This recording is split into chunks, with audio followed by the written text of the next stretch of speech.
Rated E through M, everyone through mature 17 plus. Hi, I'm Phil Spencer, the head of Xbox. I'm a white man wearing a blue sweatshirt and a black t-shirt.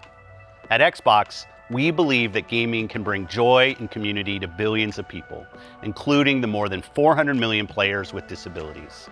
We work constantly to improve accessibility and couldn't do that without the community.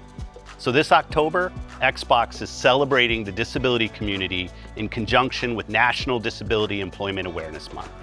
We are bringing together voices from the disability community and sharing some of the innovative work being done to bring play and connection to all. So let's hear what the community has to say about the importance of gaming and accessibility. In an office building, 4 gamers use wheelchairs and adaptive controllers. The first time I played a game that was accessible to my needs, I felt free. Building a safe and welcoming community for all. A man with fingers on one hand holds a controller. A young woman grins as she presses pads on an adaptive controller. External devices sold separately, creating powerful memories. A gray-haired man with an Xbox hat. It's allowed me to have a social life in an enclosed situation, basically. A young man uses sign language. To me, gaming accessibility is about enjoying a game with no barriers or struggling. A blonde woman with a white cane. We're working together across so many different disabilities and needs to find those solutions. Colorblind-friendly chef indicators, fueling innovation and improving every day. Settings, ease of access, controller, Copilot settings. Introducing Assist Mode, increased timer and score. Dyslexia-friendly text. Gaming is such just an activity that brings people together. Teenagers smile at screens. I think everybody should be able to play. When everybody plays, we all win. On a stage. Welcome, everyone. My name is Morgan Baker, a games accessibility specialist and designer. And I'm a white woman with brown hair, round glasses, and a green sweater, accompanied by my 2 sign language interpreters today. And today I am honored to be here, where we are celebrating the disability community, sharing their stories, and bringing visibility to some of the incredible accessibility features that make a huge impact on this industry. We have a pretty jam-packed session today of new features, previews of what is coming next, and stories from the community. But before we jump into it, let's briefly take a look back on a few of the highlights from the Xbox accessibility journey so far, and how gaming continues to bring people together through the power of play. Back in 2010, Kinect was launched with motion sensing to bring control of video games through the body and the voice, where you were the controller, pushing the bounds of inclusive gaming while at the same time making the industry ask, how can we include gamers who aren't used to using this motion sensing tech or a standard controller? It was a new way to connect through gaming. Fast forward to 2018 when the Xbox Adaptive Controller released. Grounded in the concepts of inclusive design and by partnering with the community to create this hardware, the ZAC opened more doors to gamers with mobility disabilities to play and connect with their friends and family. A gamer grins. This in turn spawned deeper questions from the developer community of what it really means to be accessible in gaming, resulting in resources like the Xbox Accessibility Guidelines. And it resulted in more accessibility features, including Copilot, which enables 2 controllers to function as one, proving to be helpful to anyone who needs more than just the standard setup. We've even seen an expansion on the scope of what accessibility means, creating features for players with or without disabilities. A fantastic example of this would be the game Grounded. And no worries, we are not showing any spiders today. I don't want to see them either. But in Grounded, players are given a prompt about the game's arachnophobia safe mode, which essentially changes the number of eyes and legs to make them not so scary. These innovations are critical steps and have made it so that gaming can occur at the global scale for anyone who wants to play, even during the middle of the pandemic. Just look at the Special Olympics last year, where they kicked off the 2020 Gaming with Inclusion event. From separate locations. Gaming really does come down to the joy and community of play, connecting with friends, family, and other gamers from all around the world. And it really starts with finding the next game you'll love and can't stop playing, watching, or talking about. But up to this point, finding the game that meets your individual needs hasn't always been easy. Coming up, we are thrilled to be sharing a brand new way to discover accessible games with ease and efficiency. But first, a few words from this amazing community. What does accessibility in gaming mean to you? Todd. To me, accessibility in gaming means regular social participation. I was born with a single kidney, so while growing up, I was not allowed to participate in contact sports like football or hockey of any sort. Although unable to physically play with the other kids at school, we were always able to play Halo 2 together. Steve. Accessibility in gaming to me means that I can jump into a game with my friends and not let my disability get in the way. Antonio. Accessibility in gaming is very important because it means that I can keep playing the new games that are coming out. I can keep doing what I love, which is exploring new worlds, having great adventures. Poppy. Prioritizing accessibility in gaming is an investment for everybody, non-disabled and disabled. On the stage. Here to talk about one of our most exciting announcements today is Brannon Zahand, a senior gaming accessibility program manager here at Microsoft. Hey, Brannon. Hey, Morgan, it's great to see you. And I'm just so excited to chat with you today. Now, for those of us who don't already know you, tell us a little bit about yourself, including a visual description as well. Sure. I'm a white male with dark brown hair and glasses, wearing a gaming and disability shirt and jeans, and I'm part of the disability community myself. That's great. And so I've heard your team has been working on something pretty cool for the gaming and disability community, right? We have. You know, since I've started on this accessibility journey, the number one question I get from our community is, how do I know which games I can play? It can be difficult for gamers to know before they purchase a game whether it has the accessibility features they need to play. Gamers with disabilities end up having to do a lot of external research just to figure out if they'll be able to enjoy a title. So to help make it a bit easier for our community to find the content that meets their needs, we're excited to announce the availability of a new feature for the Xbox Accessibility Insider League members starting today. Well, as I say, nothing about us without us. But before you dive into the details of this new functionality, can you tell me a little bit about the Xbox Accessibility Insiders League? Yeah, the Xbox Accessibility Insiders League is a public group of players self-identifying as having a disability, as well as disability advocates who want to provide feedback on their experiences with our gaming products. Anybody with an Xbox or PC can join through the Xbox Insiders Hub. Individuals who join this group get early access to builds of our games, services, and Xbox operating system to try out new functionality and provide their thoughts. Wait, so you're saying anyone who signs up for the Xbox Accessibility Insiders League, they'll have access to this new functionality you're about to tell me? That is right. Well, then that's fantastic, because surprise, I'm actually an insider myself. Yeah. Great. So then, spill it. What's this cool new functionality? Well, like I mentioned, the challenge we're trying to solve is how we can make it easier for gamers to find content that works for them. Game Pass has been really helpful in many regards with this, as gamers with disabilities can try a bunch of games to see which works best for them without having to put down a lot of money up front. But we know we can do better. So, to that end, we're introducing a new feature in our store that allows game developers to flag their titles with specific accessibility features so consumers can know before they purchase or download a product. Morgan spreads her hands. Brandon, you are blowing my mind right now. Being able to find a game with a specific accessibility feature right in the store, it's going to be a complete game changer, pun intended. So, tell me, how does it work exactly? So for our first iteration, we've created a list of 20 common accessibility features that our community looks for based on extensive user research and discussion with our gaming and disability community. Things like narrated game menus, subtitle options, input remapping, full keyboard support, and single-stick gameplay. These features, when selected by a developer, will show up in the Xbox store when browsing games. In addition, publishers can add a link to additional accessibility information on a web page directly from the game details page. Okay, so let's say I want to find a game that has subtitle options. How would I go about doing that?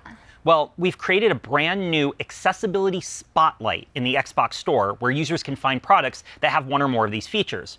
We also give folks the ability to investigate titles by feature category, such as audio or visual features.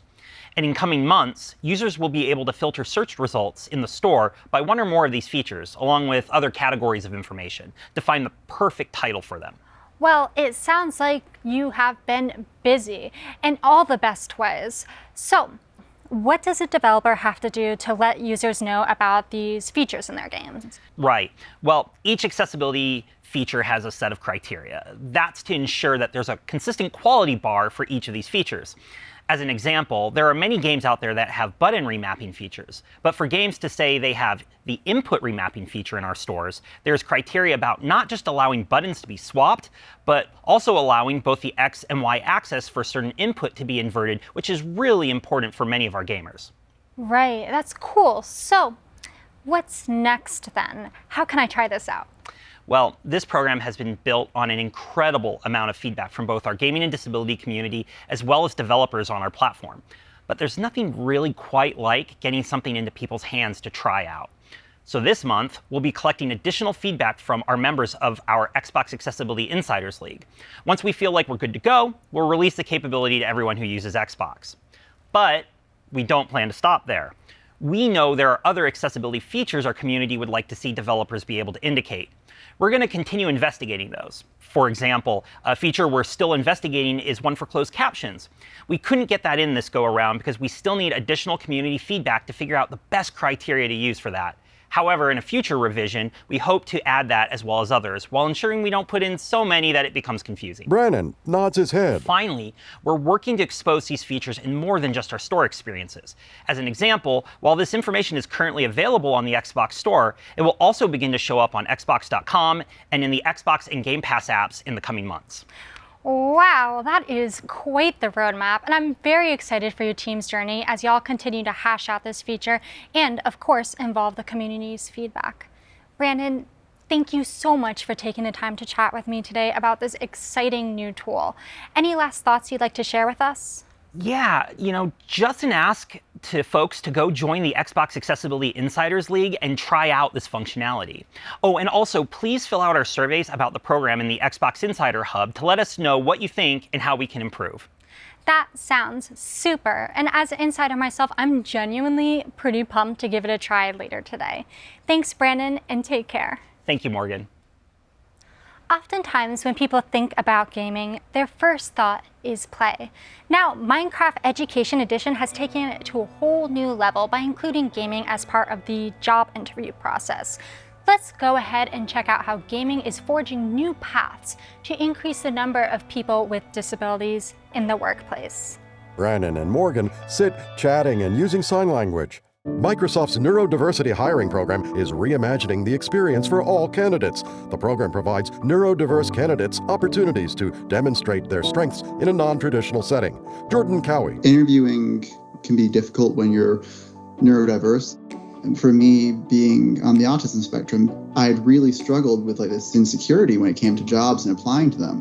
When you've been pushed back again and again and again, it wears you down. It is difficult for some people to accurately convey their skills and abilities in a traditional interview format. Lorena Schonenberger. Of the Microsoft Neurodiversity hiring program has been designed to help our candidates be successful. Our program spans over the course of 4 days to help set them up for success in their final round interviews. Jenny Lay-Fleury. Using Minecraft, we're able to really see that talent for all that it is and make decisions based on absolute skill. The Minecraft thing was unexpected. I didn't know what was coming. And it was a really happy change of pace. It was surprisingly interactive. It felt a lot more personal. We use Minecraft to identify teamwork and collaboration skills. And as they navigate through this world, they go through different challenges to showcase how well you're working as a team, how well you're communicating with each other. Which is C7, so we need someone on H4 for question 2. The Minecraft experience provides people an opportunity to show their skills and abilities. Yellow one in the very top right. To the left of that one, put a yellow block. They can choose to communicate through the text feature, or they can communicate over the Teams chat that we're using. They can choose to have their cameras off or on. It's really up to each individual and their comfort level. You weren't worrying about the interview. You were just having fun and interacting and solving problems and doing more what you'd expect from a job. A job isn't terrifying every day. And we find the experience really helps highlight different thinking styles and different communication styles. Some of our more quiet candidates who don't say much during our hiring events are the first to participate and be guiding others, whether it's with how to use the controls if they're not very familiar with Minecraft, or they're reading the challenges that they come up to. Candidates are able to come out of that experience feeling like they're able to represent who they really are and bring their authentic self to a set of problems with a group of people. I wanted to work for Microsoft because it was a company that saw that there was a group of people who had these great talents that were just being pushed by the wayside. We know that the combined knowledge and experience of many people, many different forms of thinking, will be ultimately the best result. If we hire neurodiverse talent, if we hire talent with disabilities, we're bringing not just their skills in whatever discipline they may be, we're also bringing their incredible insights and strengths as individuals with disabilities. Being able to be yourself is the most important thing that anybody can give you. And so having, again, the opportunity to have somebody say to you, like, you be who you are, you do things the way you need to do them, and we're going to work with that, is life-changing. That's the core nugget of this program that is unique, but I hope spreads and scales to every other hiring process around the world. Minecraft Education Edition. Education.minecraft.net. Mojang Studios. Microsoft. Amazing, right? I'm personally really loving that quote from Seth on having the opportunity for someone to say, you be who you are and you do things the way you need to do them. You be you is actually a concept that is very easily applied back to gameplay. With over 400 million gamers with disabilities, we know that the needs of each player can change during the course of their day or their lifetime. That's why we're really excited to share some platform features that will provide even more customization on how you can play. Hi, I'm Ria Chang, and I am a program manager on the Xbox Experiences team, and my pronouns are she, her. Hello, I'm Sam Dannemiller. I'm a senior software engineer for the Xbox Experiences team, and my pronouns are he and him. So what we're about to show you is a couple of features that have been years in the making, and we're super excited to give y'all a sneak peek. So I'm going to start off in the settings menu. We have renamed the ease of access section into accessibility. So we're going to start off by hopping into night mode. Basically what it does is it allows you to reduce brightness as well as filter out some of the blues from the light there. So if we go ahead and turn that on, cool. The screen gets this kind of dark reddish tinge to it, but definitely you can customize this. So if you go to display, you'll see that we're on the dim slider now, and you can move it left and right to make it more dim, make it less dim. And you'll see on the right, we have an image showing what that does to the colors. So if you're filtering blue light, you'll see that when you move to the left, it's more like normal. And when you move it to the right, it starts filtering out blue pretty heavily. And another part that people have been asking for a while is being able to dim those lights on your control and power buttons. So if we go into Customize brightness. You'll see that you can adjust the brightness of your controller. You can set it pretty dim, regardless of whether night mode's on or off. You can also set the brightness for when night mode is running. Now let's go to the power button brightness. And this is something I know that's very important to you, Ria. Yeah, I am very excited about the ability to not just change the default brightness of the console's Xbox button, but also the brightness for night mode. As much as I love the Xbox logo, I don't really want to see it in the dark room when I'm trying to watch a movie in all of its beautiful bright glory. So I'm very excited for this feature. Last part here is that you can set a schedule to your night mode. You can set it to sunrise or sunset times. You can also pick a custom time for it to turn on and off. Yeah. All right, cool. We're gonna hop back out of here and talk about color filters, which are also towards the bottom of the new accessibility menu.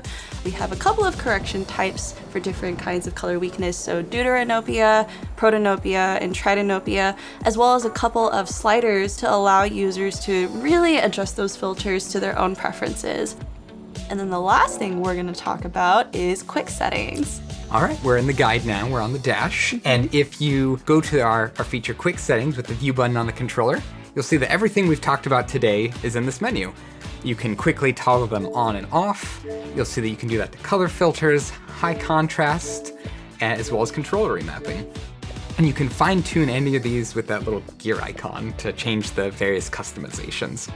Awesome. On behalf of the rest of the Experiences team, Xbox Accessibility, Xbox Research and Design, and the Windows team, we can't wait for you to get your hands on this so you can customize the experience to your gaming needs. Thank you. Thanks. Bye, everyone. I'm joined now by Kaitlyn Jones, a program manager on the gaming accessibility team. She is here to explain to us how Xbox is supporting game creators with a commitment to breaking down barriers in accessibility. Kaitlyn, thank you so much for joining us today. Could you tell us a little bit about yourself, including a visual description? Thanks, Morgan. It's great to be here. I'm Kaitlyn Jones. I use she, her pronouns, and I'm a white female wearing a brown sweater, and I have long blondish hair. Great. Now, we've seen this shift in the industry over the past couple years to make games more accessible. How is Xbox using its influence to encourage and help developers include accessibility in the development process? Absolutely. At the end of the day, gaming starts with creating, and we want to provide developers with the resources needed to better understand what game accessibility is and how to actually develop and create accessible experiences from the technical side of things. Right, that totally makes sense to me. And what kind of resources are out there right now to help developers better understand games accessibility? Over the past few years, several resources have been shared, including the Xbox Accessibility Guidelines, a resource that is essentially a set of gaming accessibility best practices for developers and designers. And it includes scoping questions for each of these game areas, implementation guidelines and examples, and the personas that are impacted by this best practice. We also have the Microsoft Gaming Accessibility Testing Service, which is a service that provides validation for titles against the Xbox Accessibility Guidelines, and the Gaming and Disability Player Experience Guide, which introduces commonly posed barriers and facilitators for players with disabilities. Wow, these are such great resources to start with, and truth time, I immediately use some of these resources almost every day myself as a game designer. But how are we making it easier for developers to find these resources? That's an awesome question and allows me to share the next step on our journey to help developers with a pre-announce that these resources will be more prominently included in the Gaming Development Kit, which is now consolidated into a single place, and all of this will be launching in the next GDK release. Love that. Games accessibility really is its own field, and it's super awesome that y'all have taken the time to compile all these different resources together. So I do wonder, when it comes to learning, it's kind of hard to know whether or not we're on the right track. How are you helping others in the industry to better understand the space and prove out their knowledge, so to speak? Great question. Today we're also excited to announce that later this month, Xbox will be launching a new Gaming Accessibility Fundamentals learning path. And this is a free learning path on MS Learn to prove out your knowledge of game accessibility. The learning path will introduce a series of different modules that provide an introduction to the gaming and disability community, how to collaborate with the disability community, an overview of the common gaming assistive technologies that players may use, and best practices for game titles, platforms, and gaming hardware as well. That's incredible. Every one of these modules sounds super cool, and honestly, I just want to do them all right now. It's super exciting to hear you say that. It's going to be a great resource for anyone that's already familiar with gaming, but is looking to learn about game accessibility for the first time in a way that's easy to understand and comprehensive. And personally, my favorite part is that learners will be introduced to these assistive tools and hardware that players may be using, and really walk away with a deeper knowledge of the holistic gaming experience and how each of these aspects are really interconnected when it comes to approaching accessibility. Well, I agree that accessibility is a broad field that can really take time to become an expert in. And I feel like every day I learn something new about games accessibility myself. It is great to see these resources being made available to people all across the industry. So when and where can the community get access to this? Please tell me it's soon. Be on the lookout for the official launch later this month on the MS Learn platform. Well, now I'm all excited. Can't wait to get my Gaming Accessibility Fundamentals badge soon. Thanks so much for joining us today, Kaitlyn. Thanks for having me. Now we're going to shift gears a bit and showcase how accessibility features like Copilot bring the power of connection and play within games themselves. Kaitlyn and Morgan sit smiling. Fitchburg, USA. Lindsay Almeida, gamer. I would like to describe myself as a creative. I like to write. I really like to read. I love to play video games. Robert Almeida. Growing up with Lindsay, having cerebral palsy, was growing up as it was with any younger sister, I'd say. I've always made sure that she was included in whatever I was doing. Family photos. But there were always certain games that I was like, oh, I wish I could play this, but it's impossible. I don't have the fine motor skills to be able to do it. Lindsay and Robert watch a Minecraft screen. I remember reading about Copilot mode when Microsoft announced it. It's basically two controllers being used for one input. The character on the screen could both be moved forward by player A and player B. I immediately hit on the fact that that was going to be something that me and Lindsay could do. The very first thing that I was able to do on Copilot was make a little stone house on Minecraft. Lindsay beams at her mother. I cried. I legitimately cried because I was finally free to experience all these video games that my brothers always talked about. The mother smiles. Robert and Lindsay touch controllers. Xbox was the only place Lindsay could have had that experience. When the Reddit post happened, I was overwhelmed. I was expecting it to be, slightly popular, but no, it got thousands of upvotes. Comments appear. If I had gotten one person to learn about Copilot and use it in their family and have a similar impact, then this was worth it. Strolling outside together. Everyone, regardless of their experience, has something to bring to the table. My dream for the future is a future where things like Copilot, it isn't big news because it's everywhere. Microsoft. What does accessibility in gaming mean to you? Paul. Accessibility in gaming means that it's allowed me to have a social life in an enclosed situation, basically. To reach out and interact with people and play games with people that I wouldn't normally get to do. And that's a very special feeling for me, and it stopped me from feeling so lonely and alone. Alan. Accessibility in gaming means leveling the playing field so everybody can play together. Poppy. Accessibility in gaming gives me ownership of my experience, and it empowers me to play how I want to play. I didn't realize how much I needed it until I had it. Just because I play differently does not mean that my value as a gamer is lesser. With a background marked Deaf Gamers TV, Chris uses sign language. To me, gaming accessibility is about enjoying a game with no barriers or struggling. Gaming is supposed to be about having fun, not getting ready to throw your controller at your TV. On the stage. I'd like to introduce Paige Johnson, the UX/UI producer at 343 Industries. She's in charge of tackling accessibility for Halo Infinite. Welcome, Paige. Hi, Morgan. It's great to be here. Could you give us a quick description of yourself for everyone watching? Sure. Long blonde hair, blue eyes, red business casual blazer. Honestly, Morgan, I'm much more put together right now than my usual work from home attire of sweatpants and t-shirts. I would say the same, but I'm definitely wearing sweatpants right now. Okay, so I know our community is incredibly excited to hear about this, so I don't want to waste any time at all. Let's just dive into it. How has 343 Industries approached accessibility as it's been developing Halo Infinite? 343 has always been incredibly passionate about our community, but with Halo Infinite, we wanted to make sure that we were being inclusive when thinking about who else can be part of that community. That includes players who have never played a Halo game before, as well as those who have struggled to play due to barriers that haven't previously been accounted for. We knew we needed to be intentional about including the gaming and disability community so that we weren't being unintentionally exclusive. We've partnered closely with Xbox User Research and the Microsoft Gaming Accessibility team to reach out to gamers with disabilities and get their feedback through avenues like user studies and panels to learn more about their experience with the game. The feedback we've received has been amazing. Both the positive and the constructive feedback has helped us make the game better, not just for those with disabilities, but for all of our players. Also, I have to say it's been incredible to see how much passion there is for this topic, both in our studio and in the community.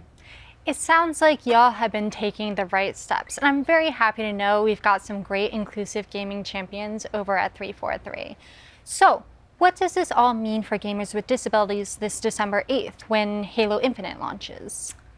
There are a lot of improvements from previous games. For example, our subtitle system. Players can change font size, adjust the background opacity, enable color coding of dialogue per speaker, and they can choose whether they want subtitles for all gameplay or just narrative cinematic moments. And unlike previous Halo games, our subtitles are on by default. That is awesome, and as a deaf gamer, I really appreciate those extensive subtitles options. A dev team truly after my own heart. So, what other accessibility features will we see in Halo Infinite? Along with adjusting subtitle size, you can also change the text size of all text in the game. We've also added a menu narration feature with adjustable narration speed and volume for those who commonly utilize screen readers. We've added a mode called linear navigation that lets users navigate through the UI without needing to visually see how controls are positioned on screen. And also for low vision users, we've added HUD opacity adjustments to make elements more visible. Well, how handy is that? That's super cool. And for players with color blindness, we've included the option of changing the friendly and enemy colors so that we have more options than just red versus blue. Even if you're not colorblind and you find that different colors pop more or you just want more customization, I think these are really good for player choice. Wow, well actually my partner is very colorblind. Reds and greens look identical to him, and as two big Halo fans, I'm sure he's really going to appreciate this. Is there more? What else does Halo Infinite include? For sound, our audio team has done an awesome job with 3D spatial audio and allowing players to have controls over their sound experience with different volume sliders for a variety of types of sounds. There's new text-to-speech and speech-to-text options for players who want to participate in voice chat and either need to send synthesized text or receive voice chat as synthesized text. Moving to controls, we have a ton of customizability for both controller and keyboard and mouse, as far as being able to rebind keys, adjust sensitivity, and change to taps and toggles versus holds. You can set whether or not to automatically clamber up onto a ledge that you're near. We've also added movement-assisted steering, which lets you use additional controls to help steer wheeled vehicles rather than just the classic look-to-steer mechanic. So that's so cool, and that's really a lot of great stuff. And it's really nice to see how y'all have been thinking about accessibility just all across the board. Okay, so I know that this is a tough question, maybe nearly impossible, but if you had to pick your favorite feature of the bunch, what would it be?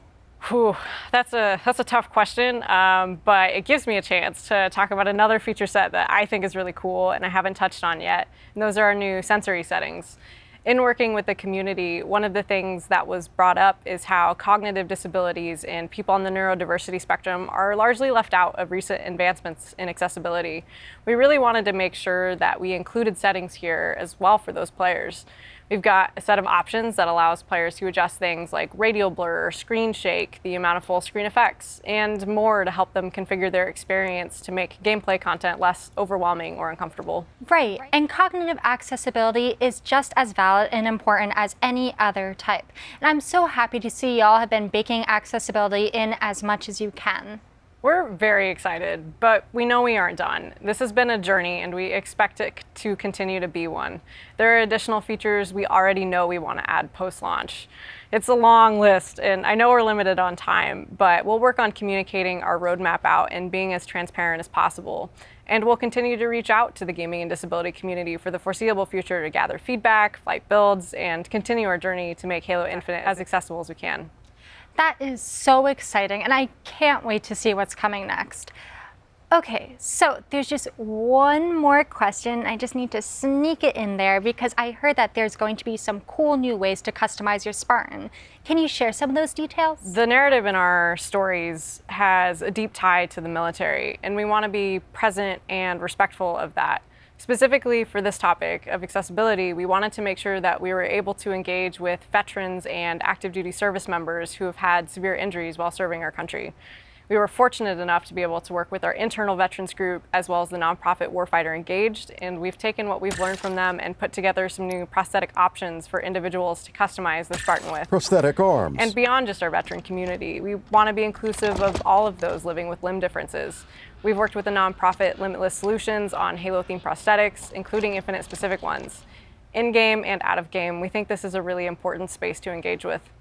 That is so cool, and representation truly matters. And it's especially important to include community members in that process. I just can't wait to check that out, along with all these new features. Paige, thank you so much for taking the time to talk with us today.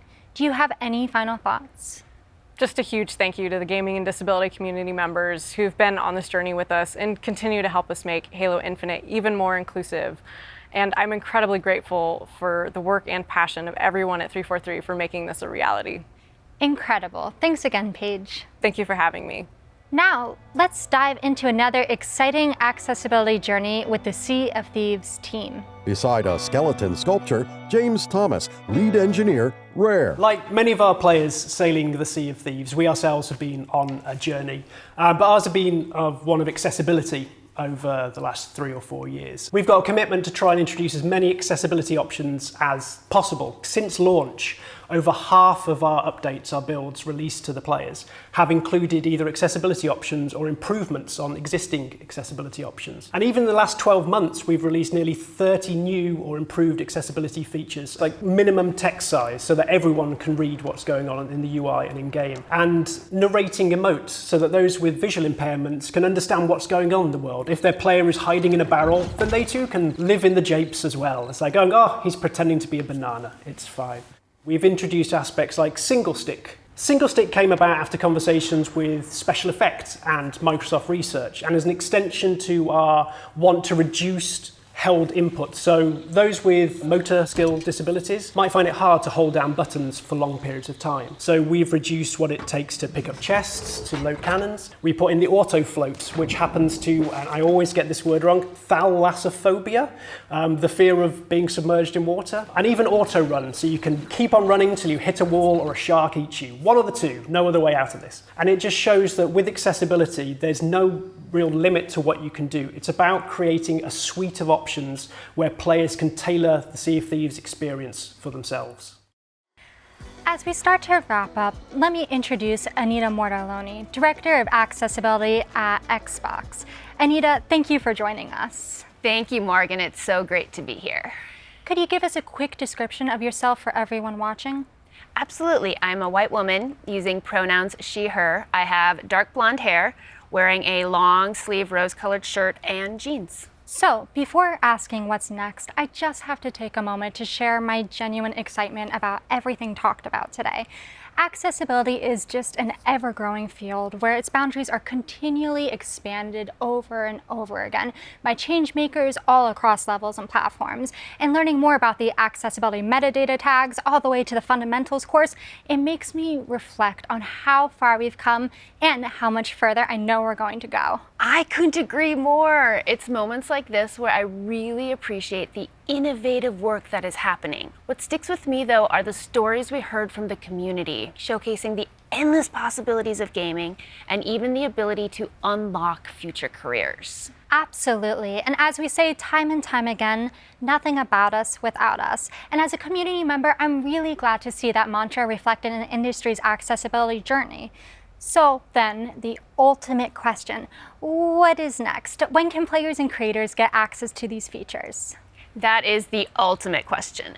Many of the features shared today will be flighted as part of the Xbox Accessibility Insiders League, including the accessibility metadata tags. And the new Gaming Accessibility Fundamentals Learning Path, the updated GDK, and features like night mode and color filters will be releasing shortly. As for what's next, we have a month-long celebration of the community that includes a series of curated games, community stories, live stream events, and more. Consider this your invitation, as we'd love to see you all there as Xbox celebrates the disability community. I love that so much, Anita. And now I know you probably can't say the specifics on what's coming next outside of what you've shared today, but can you tell us just a little bit about how Xbox is approaching gaming in the future? As we look farther ahead, we will continue to put players and creators at the center of what we do, with a focus on 3 things. First, creating a community that is welcoming, where players can come as they are, feel safe and included. Second, building out even more accessibility features, allowing further customization of your experience. And last, making it easier to include accessibility by providing accessibility resources. Ultimately, we want to make it easier for everyone to find the next game that they will love and can play, while sharing the joy of play and creation. Well, when everyone plays, we all win. Thank you for joining us, Anita. Thank you, Morgan. I just can't emphasize how vital this community is in making this all possible. So now let's hear more from you. Can you describe the first time you played a game that was accessible to your needs? Paul. The first time I can recall playing a game that really struck me as being accessible to me was L.A. Noire, which allowed me to skip parts of the game, the driving sections in particular, that I had issue with after 4 or 5 failures. That was the first time that I went, okay, these guys are thinking outside of the norms and allowing you to just continue with the story. And that was a very special moment for me in my gaming history. The first time I played a game that was accessible to my needs, I felt free. That's the simplest way I can put it. I felt like I didn't have any limitations. Nothing could stop me. Nothing was in my way. Well, at least most of the time, because not everything was perfect. And that's the thing, accessibility isn't perfect, at least not yet. But it was great to be able to just feel like I could do the same things as everybody else. Any sighted person, almost. Amy. When a game is accessible, I feel included in a way that I rarely experience navigating the world as a blind woman. And with that, it is time to say goodbye for now. Thank you for joining us and being a part of the community that is working so hard to bring gaming to everyone. Don't forget to join us as Xbox celebrates the disability community this month. Join the Xbox Accessibility Insiders League, earn your Gaming Accessibility Fundamentals badge, and most importantly, get out there and play. Morgan smiles. URLs from this program, aka.ms/xail, aka.ms/xcdc. Words surround the Xbox logo. Thanks for watching.